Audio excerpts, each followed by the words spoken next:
नमस्कार। देखिए, भारत के सुप्रीम कोर्ट का हिस्सा बनना ये कई लॉ प्रोफेशनल्स के लिए एक सपने जैसा होता है ना? तो आज हम एक ऐसे ही शानदार अवसर के बारे में बात करने वाले हैं। ये मौका है कोर्ट मास्टर के पद के लिए, और हम समझेंगे कि इस भर्ती की पूरी प्रक्रिया क्या है और इस बड़ी भूमिका तक पहुंचने का रास्ता कैसा है। ये सिर्फ एक नौकरी नहीं है, बल्कि ये देश की सबसे बड़ी न्यायिक संस्था के कामकाज का एक बहुत ही अहम हिस्सा बनने का मौका है। तो चलिए इस अवसर की हर एक बारीकी को जरा समझते हैं।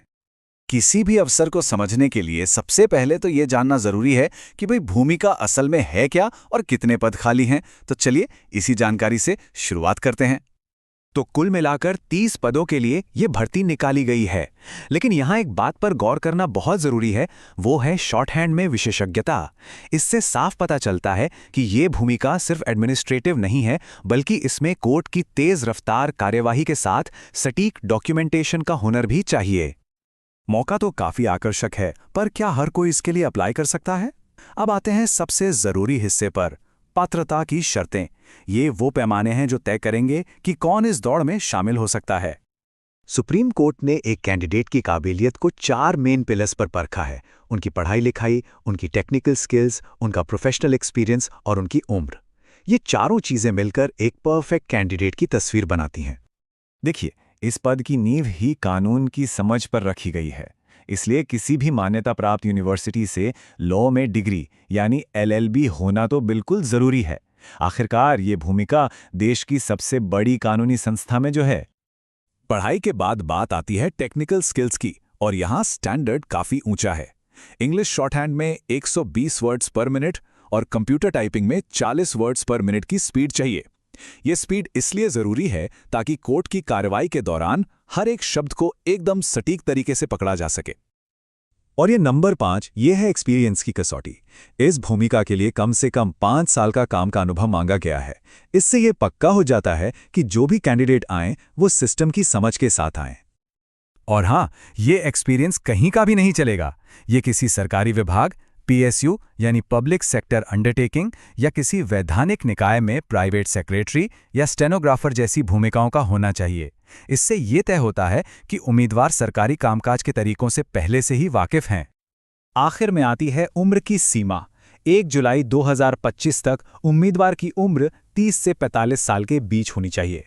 ये एज ब्रैकेट इशारा करता है कि कोर्ट को ऐसे प्रोफेशनल्स की तलाश है जो अनुभवी हों, परिपक्व हों और अपने करियर के एक अहम पड़ाव पर हो। तो अगर कोई इन सभी पैमानों पर खरा उतरता है तो अगला कदम क्या होगा? अब हम बात करेंगे आवेदन प्रक्रिया की प्रैक्टिकल जानकारी की, यानी कि जरूरी तारीखें और फीस क्या है। समय का ध्यान रखना यहाँ बहुत जरूरी है, क्योंकि अप्लाई करने के लिए ज्यादा वक्त नहीं मिलेगा। प्रोसेस 30 अगस्त को शुरू होगी और 15 सितंबर 2025 को बंद हो जाएगी। यानी तैयारी के लिए सिर्फ 17 दिन का समय है। परीक्षा की तारीख का ऐलान बाद में किया जाएगा।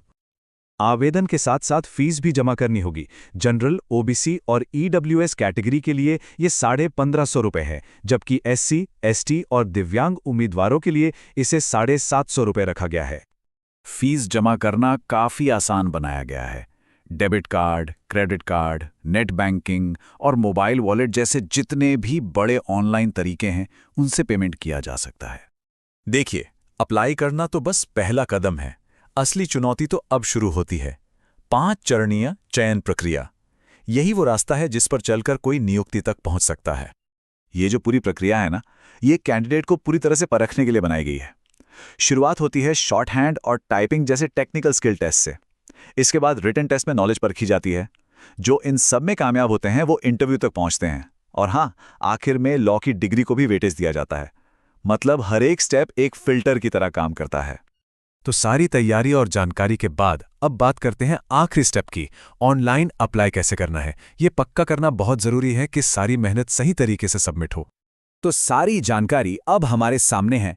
एक बहुत ही प्रतिष्ठित पद, सख्त क्राइटेरिया और एक चैलेंजिंग सिलेक्शन प्रोसेस।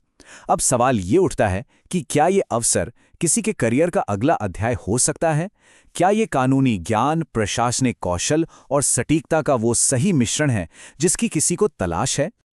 जो लोग इस चुनौती को स्वीकार करने के लिए तैयार हैं, उनके लिए अगला कदम है भारत के सर्वोच्च न्यायालय की आधिकारिक वेबसाइट sci.gov.in पर जाना। ये सिर्फ एक नौकरी के लिए अप्लाई करने से कहीं ज्यादा है।